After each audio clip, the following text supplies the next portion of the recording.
Welcome to Mupdates, your monthly Medfield updates. I'm AUDREY ENSOR, and this episode is all about July 2021. We're covering updates from Medfield TV and Senator Feeney, MEMO summer concerts, the Gazebo Players performance of Shakespeare in shorts, and clips from select board meetings held this month.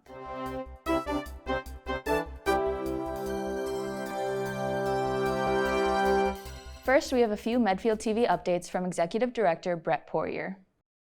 We're going to bend the rules a little bit this time around. It was on June 29th that the Board of Selectmen met, and they made a decision that will allow the winter lights to continue. Medfield TV and the Cultural Alliance of Medfield have agreed that December 8th to the 19th, with some new plans for traffic and new plans for improved winter lights, will be coming to Medfield again at the Medfield State Hospital. So come on down December 8th to the 19th for the winter lights, brought to you by Medfield TV and the Cultural Alliance of Medfield. Medfield, let's say goodbye to you.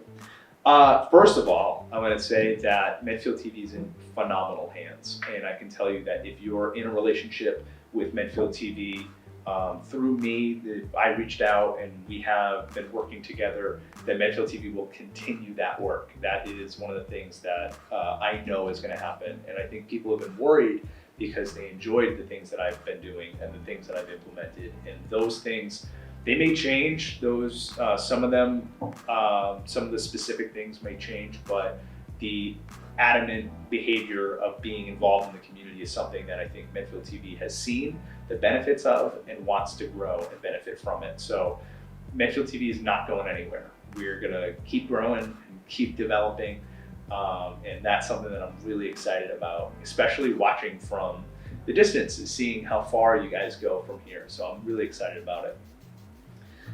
Medfield Outreach and MCAP, the Medfield Coalition for Suicide Prevention, I always, in my head, put all of you together in one lump because you're all just amazing people that do incredible, incredible work in town. And I have been so blessed working with the Medfield Outreach office.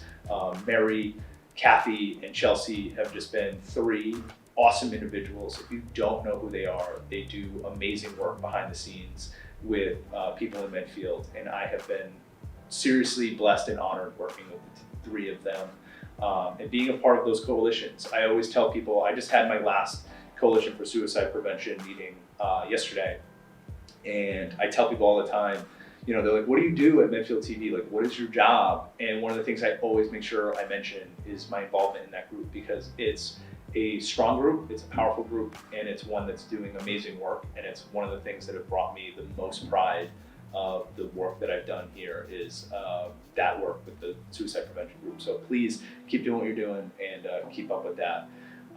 Jean Miniow, the work that I think Jean Miniow and I have done has been absolutely incredible. Just everything that the two of us, I have just been so lucky to be one of the people to work with Jean. She is an incredible, incredible individual, and I think that she's capable of absolutely anything, and I have been proven that time and time again by just seeing her say something and then 2 years later it happens. She just manifests all of the things that she says out loud. She is just an incredible individual.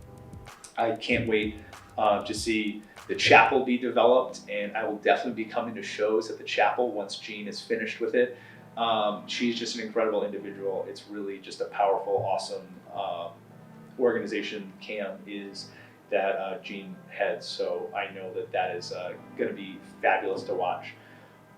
The town, the actual organization of the town, the government, this is a special town, and the government that runs it is a special group of people.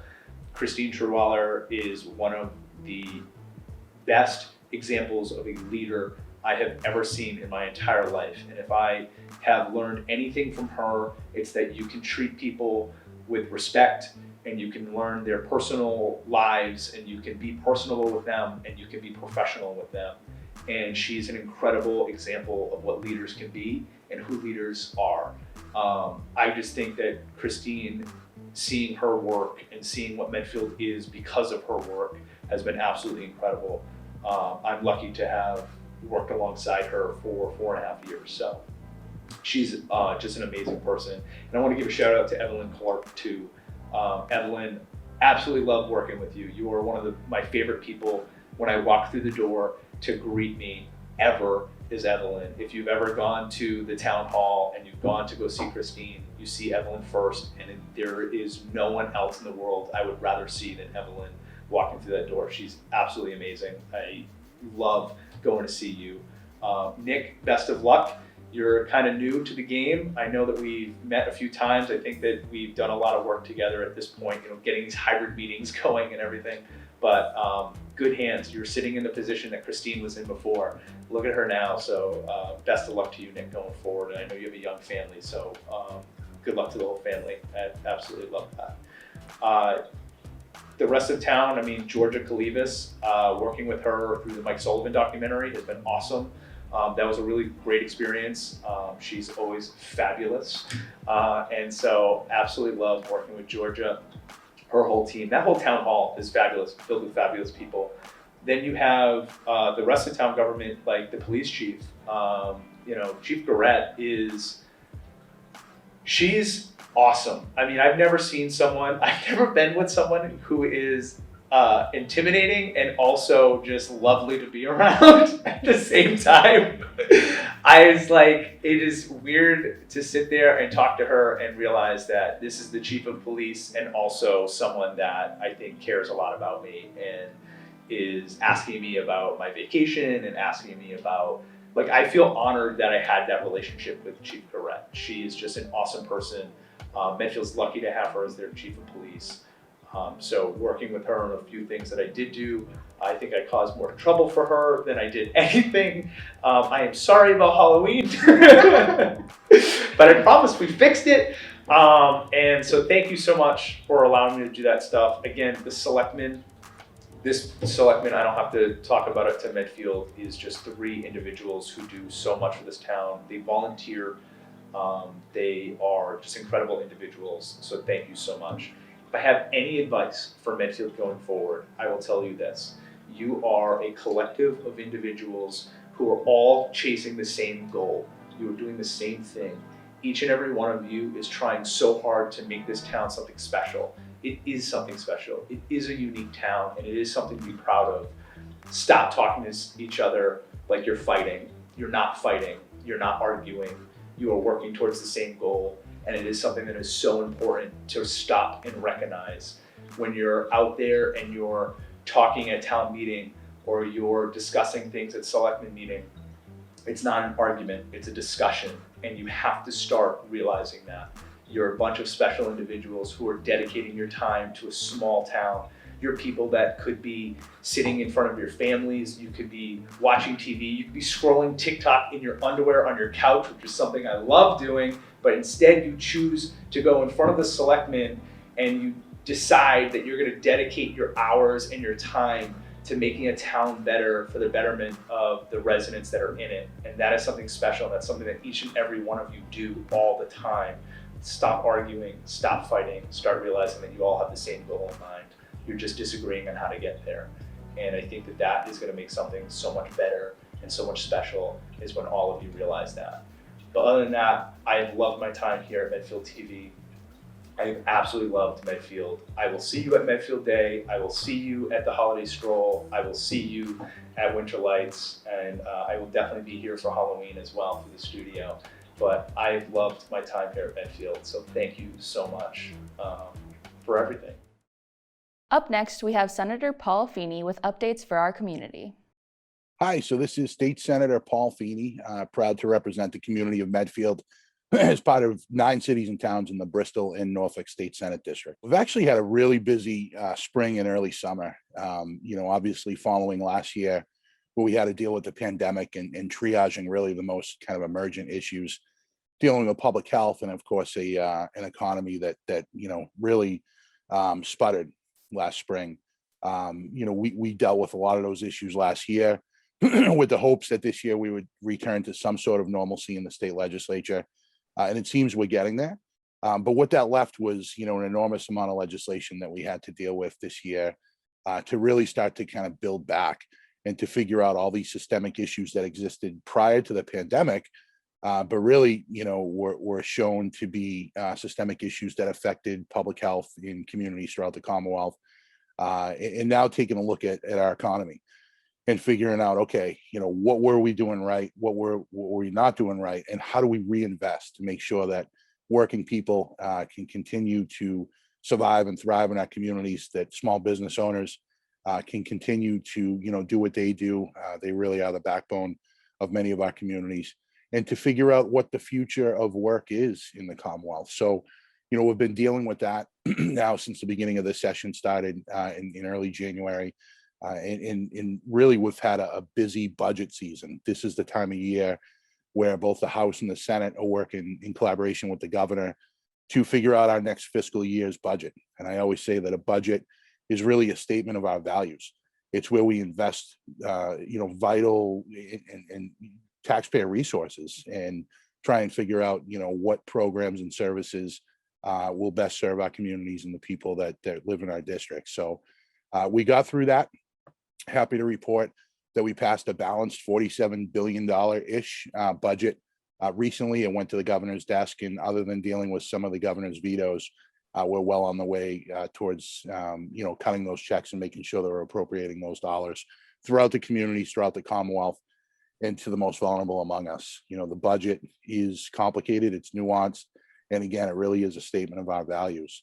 I, was particularly proud of a couple of things that I've been advocating for since I got elected into the Senate to represent the Bristol and Norfolk district. One of them has to do with homelessness and permanent supportive housing. I advocated strongly to reinstate $1 million for what they call the Home and Healthy for Good program, specifically money that should be directed towards permanent supportive housing units. I always say that we can end homelessness in the Commonwealth of Massachusetts by putting people in homes. And it's kind of this novel concept, right? That shouldn't be. For so many years, we used to just rely on the shelter model. And we saw last year, in the midst of a public health crisis and pandemic, that congregate care, that putting people in these congregate care facilities and these shelters probably wasn't the best way to keep them safe and to shelter folks. So we're looking at now reinvesting the language that I successfully had inserted into our budget would reinvest into permanent supportive housing units to make sure that we're actually building, small homes and units for people to go and live, while at the same time getting the services they need, whether it's for substance abuse, mental illness, physical illness, or anything else that they need help with. So really proud of that. Worked very closely, of course, with our House delegation, Representative Garlick, who I just think the world of, who means so much to the community of Medfield, and to me personally, as kind of a mentor as I came into the legislature. She's in a position of power in the House and in leadership, and is able to effectively advocate for change. And I always love working with her when it comes to fighting for the people of Medfield. Same with Representative Dooley, who I speak with frequently about some of our shared interests in making sure that the people of Medfield have strong leadership on Beacon Hill. Particularly this year, I was proud to pass an amendment into our fiscal year 22 budget that would provide $50,000 in funding to the Cultural Alliance, so that we can see finally that realization of the state hospital property, the old chapel, into a performing arts center, performing arts and education center. They have been doing an incredible amount of work in Medfield to make sure that we had a vibrant arts and culture scene. And I can't think of a better way than to actually cut the ribbon on this a couple of years down the road, up at the state hospital property, which we know has a storied history with so many people in the community, making sure that that property was reused and revitalized in a certain way. This money that we got in the budget this year will go towards rehabbing that chapel and making sure that we can actually build out that cultural center of performing arts. So very proud of that. The budget takes a lot out of you, the long days, long weeks, but it's certainly something that, when we get it done right, that's what we're paid to do. That's what we're elected to do, is to make sure we're elevating the voices of people throughout our district. In Medfield and the other cities and towns in the Bristol and Norfolk State Senate District, they reach out, they tell me where we should be spending this money, and we go to work advocating for it. So proud of this budget this year. We came a long way from last year, where we thought we were going to have a $6 to $8 billion shortfall. And this year we've seen that revenues are starting to exceed projections. Businesses are back up and running. People are spending money, receipts are coming in. And we wanted to make sure that not only were we reinvesting in those places that we needed to reinvest in, but that we were also spending conservatively, that we didn't just take all this, revenues, the excess revenues that we're starting to see, and spend it willy-nilly. It's important for us to make sure that we are reinvesting back into our stabilization fund, the state's rainy day fund. That makes, that ensures that we have a good bond rating going forward. I have been appointed as the chair of the Joint Committee on Bonding this year, so it's very important for me especially to make sure that we have a good bond rating going forward and to weather the storm. We don't know what the future of this pandemic is going to be. We don't know what our economy is going to look like if we have to roll back on some of these guidelines. So it's important for us to make sure that we have a safety net in the event that we have to go through this again. So very proud of the budget, and we've been working very hard on that over these last couple of months. We're very busy now that we kind of turned the corner on our budget. We have a couple of things that are facing us, immediately. One is redistricting.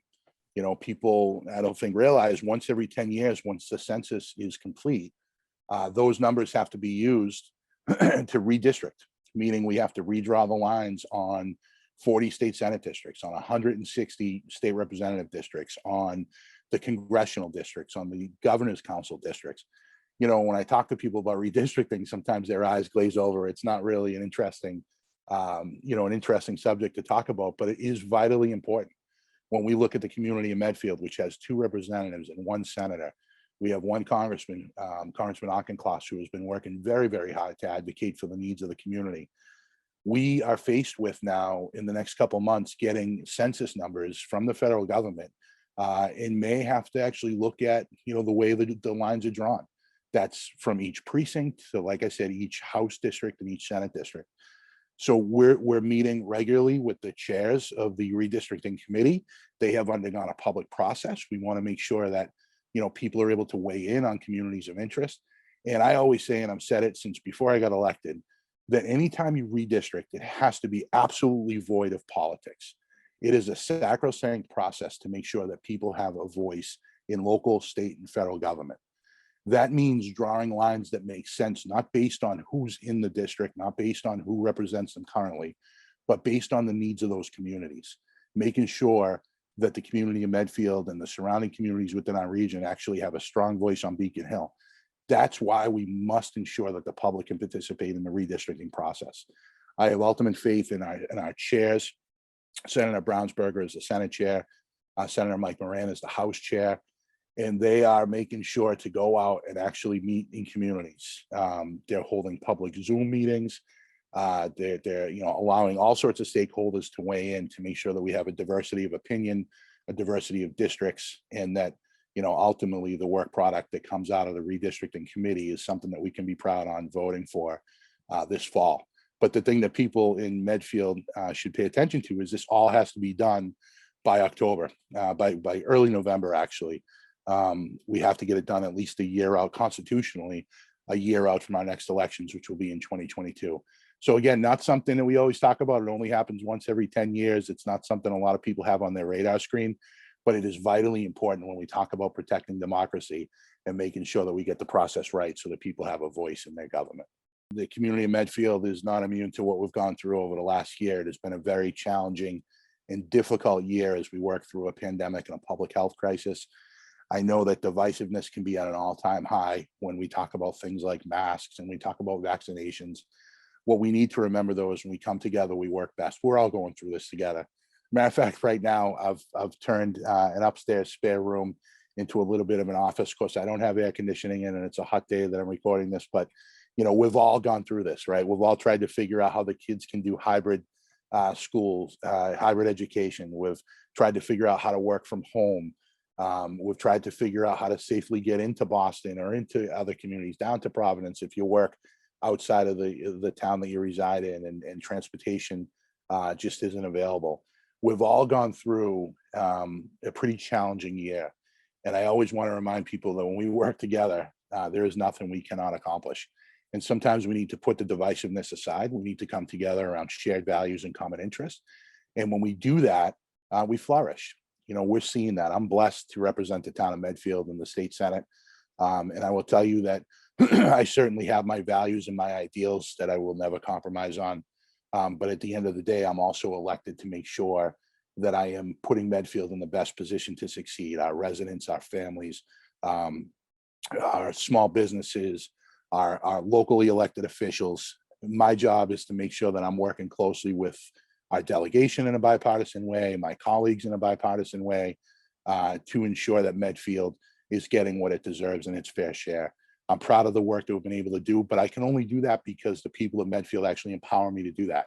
When you reach out and you call me, when you send me a text on my cell, when you send me an email, when you show up at my office hours, those sorts of things inform my actions going forward. When I hear from people in Medfield and they talk about, the need to invest in our arts and culture in a community, when I hear from people in Medfield talking about, the rising cost of housing and making sure that their families can actually stay in Medfield, that means something to me, right? So that informs the way that I advocate for our district going forward. And I would say to people, keep that up. There's a lot going on. We have billions of dollars in federal money that's coming to Massachusetts as part of the ARP, the American Rescue Plan Act. We are having hearings. I am meeting with people every single day throughout the district to make sure that that money that's coming from the federal government is spent efficiently and it's directed towards people that need it. So reach out to me if you have ideas on what we should be doing for that. One of the things that I've advocated for is to make sure that the essential workers that were so important last year during this public health crisis, that kept the buses running, the trains running, that kept our restaurants open, that kept our schools flourishing, the ones that kept our grocery stores open. Think about how many times you went into a grocery store last year and that clerk was there. Those people were stocking the shelves. While many of us were able to actually work from home or in a hybrid fashion and keep ourselves safe, they were deemed essential and they should be treated as such.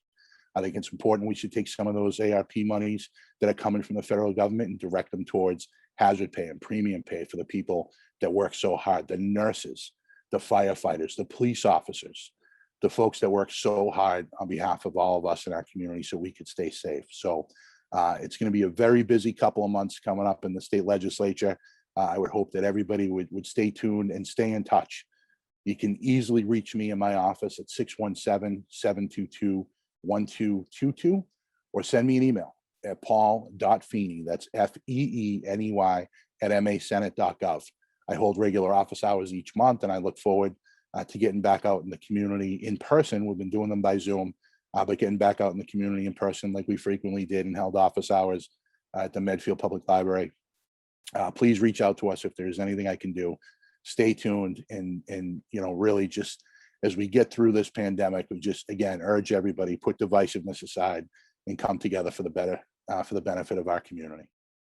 The MEMO Summer Concert Series is occurring right now. You can catch them every other Thursday from 6 to 8 p.m. at the gazebo next to the library. Here are some clips from the concerts that have already happened. Welcome to the Summer Concert Series for MEMO Medfield 2021. Woohoo! It's been a 2-year hiatus, so thank you, Russ. Thank you, our sponsors, Perez Martial Arts and Berkshire Hathaway, for having us kick off post-pandemic this concert series. There'll be, I think, 6 performances this summer. In my hand, I have last year's MEMO lineup, and about a year ago on June 25th, Route 109 would have played, my old band. And I'm so glad 1 year later to be standing here to a live audience and be able to play music again. Hopefully we're all out of the woods. I know that the pandemic shut down my 10th anniversary, but I'm proud to have formed this band with 3 Stories, which had been a Medfield band for many years with Derek and with Alan. And Cynthia joins me from Route 109, and I was honored a few years ago to meet Todd, our drummer. So we are combined, and we call ourselves the Remnants. So we hope to be playing a lot around Medfield. So thank you for having us here tonight. All right, good evening, everybody. Thank you for coming out with your back pages. And we're going to play some classics.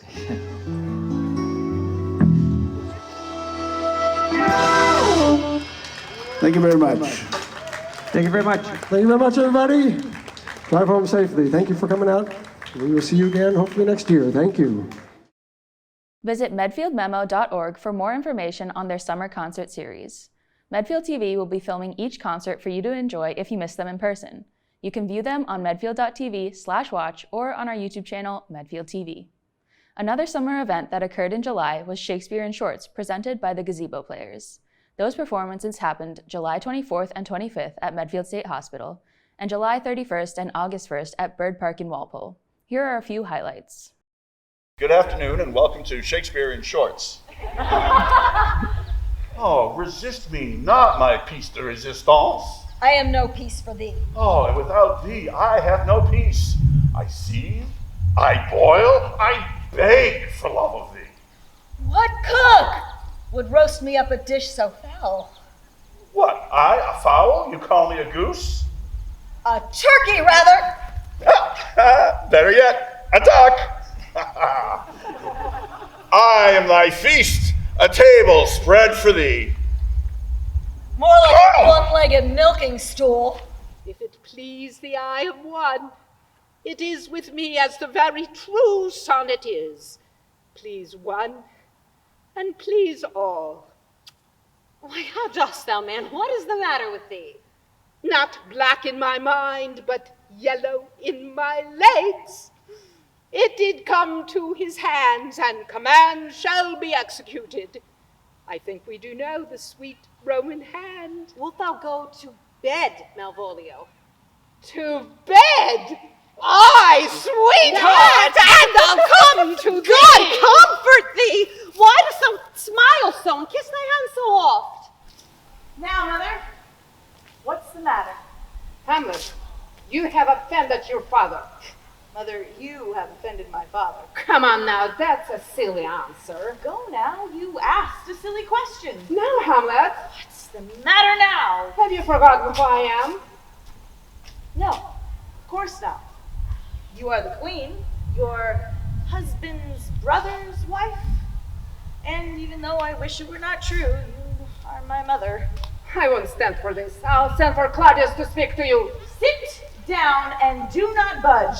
You're not going anywhere until I put a mirror in front of you so you can see exactly the kind of person you really are. What are you doing? Are you going to kill me? Help, help! Watch the full performances on medfield.tv/watch or on our YouTube page, Medfield TV. Now we have a few clips of the topics that were covered at select board meetings in July. All right, next item up is vote to support the Hinckley South project submittal to the Massachusetts Department of Housing and Community Development as a local initiative program project for a 24-unit age-restricted 62-plus development, subject to final purchase and sales agreement, and authorize the chair to sign the LIP application and submit a letter of support to DHCD. This is the next step in the process for the development of the 24 units on the Hinckley South parcel. We have, as you probably recall, submitted an RFP back in the February and March period of time.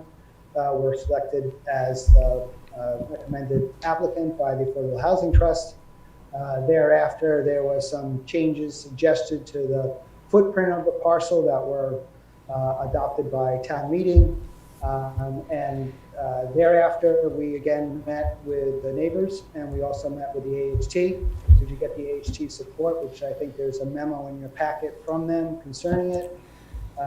We are asking for the selectmen to authorize town council to furnish to us a draft purchase and sale agreement. I also understand from Sarah Raposa that there is a proposed memorandum of understanding that we're also prepared to go forward with. We think that those documents fairly depict what it is that we're asking for and what it is that we would next do. We expect that as part of the purchase and sale agreement, attached to it would be a signed memorandum of understanding. There would also be a signed DHCD application to be submitted to DHCD with a letter of support from the Board of Selectmen. When we looked at senior housing needs, the small A affordable price range at the time, this goes back, I think, 3 years when we looked at the survey, the small A affordable price range that we were targeting was more like 400 to 550,000, which is a pretty high price for senior affordable housing in just about in most of the towns here in this state, but not here. The concern I have, and I'm doing this off the top of my head, I think the three bedroom Cape style was finished with the finished upstairs was closing in more on the $600,000 price point. I'm sensitive to the fact that the land that we are devoting to this, if we were just sheer mercenary, we probably could have subdivided it in a different way and sold the land price to single unit houses in a way that would probably deliver more money to the town, but we had a town purpose for doing it. And the concern I have is that at the end, there are some more affluent seniors that come in, and suddenly we have 24 concentrated 3-bedroom Cape style homes that was on a concentrated piece of property that's really not serving the target that we're looking for. Everything can be 2 bedrooms. We have no problem whatsoever in having the property deed restricted to be 2 bedrooms. We have no intention of making it 3 bedrooms. It was going to be, if in fact you have the finished second floor, then you're going to have a den or study down on the 3rd floor. So you're going to have a master on the 1st floor of both styles, and then you're going to either have a den or a 2nd bedroom on either the ranch or the a lower price Cape, and then you have the potential of making the 2nd floor on the Cape finished. So, so first I just wanted to make it clear that there's no desire to market these as anything more than 2 bedrooms. We don't have any interest in doing that. We have bidding wars where houses sell for more than is asked. Oh, no question. So if a buyer comes in, and again, remember, I'm focused on the small A affordable for seniors who can't afford the high end of what seniors indicate they're willing to spend. So somebody comes in and says, well, I can't afford the high end, but I would like the unfinished basement, or the unfinished upstairs. And somebody else comes in and says, well, but I want it all finished. What's to stop the higher bidding senior from getting that unit? So, coming back to the present, what we're anticipating entering into is, and this isn't just semantics, is a land disposition agreement as opposed to a purchase and sales agreement. So basically, there are controls that the town is free to impose on the project. A P&S would just focus on at some point transferring a deed, whereas a land disposition agreement is the town has an interest not just in selling the property and getting a check, but that a certain specific project be built. You can make that as specific as you want to. It's a negotiation thing with the developer, a give and take in what they'll accept and what you accept. You can spell it out in much more detail even than the draft that you were given has at the moment. Okay. And you can carry it through. Okay. Right, to those scenarios you're talking about. Your comments are helpful, Mark, and they're helpful, and I understand the need for a developer to be able to make a profit. So, and the cost of construction is tough right now. So my position here is not a blind one of, well, I don't care whether you make money or not. I actually do, but I also care about what I think is a group of seniors that are looking for a particular kind of housing. There's only so much you can do with a 24-unit development. And so when we did the survey, the demand was many multiples of 24. And we're not going to be able to satisfy every piece of the market with a 24-unit development. It wouldn't make the perfect the enemy of the good. I don't think we can design a project that hits all of the things. I think it was a challenge just generally to develop an RFP that would, even in a minimal sense, hit that lower end of the market, right? Because the natural push for the 40B developer is to want to maximize the size and maximize the value of the market units. And so we did try with the RFP to limit the value of the market units in part by size, right? Just sort of people are going to pay only so much for a unit of this size regardless. I think that's probably the biggest factor against keeping that some of those units in the zone. We're trying to get that 400 to 550. And we don't know where exactly it will all come out. We'll defer the vote on this. We'll get the agreements worked out, and we can schedule a meeting before the 3rd just on this issue, because it's just Gus and I as well, and do that before the 3rd. Is that work? Just in light of the fact that how much of this discussion I drove, From the standpoint of just the pure letter of support, I'm fine. I'm okay. I understand where we're going. I have apprehensions about where we come out, but nonetheless, I understand the argument of moving ahead, and I even understand, I think, at least some of the arguments around the legal limits to what we can do, but hope we can do something there. Watch the full select board meetings on medfield.tv/watch or on our YouTube page, Medfield TV. We also have a podcast for your convenience. Listen on medfield.tv/listen, as well as on Spotify or Apple Podcasts. To stay up to date with all things Medfield, be sure to like Medfield TV on Facebook and follow us on Twitter and Instagram @Medfield TV. Lastly, don't forget to tune in to our cable stations, channels 8, 12, and 22 on Comcast, and channels 36, 45, and 47 on Verizon. That's it for the July 2021 episode. See you next month for another episode of Mupdates, your monthly Medfield updates.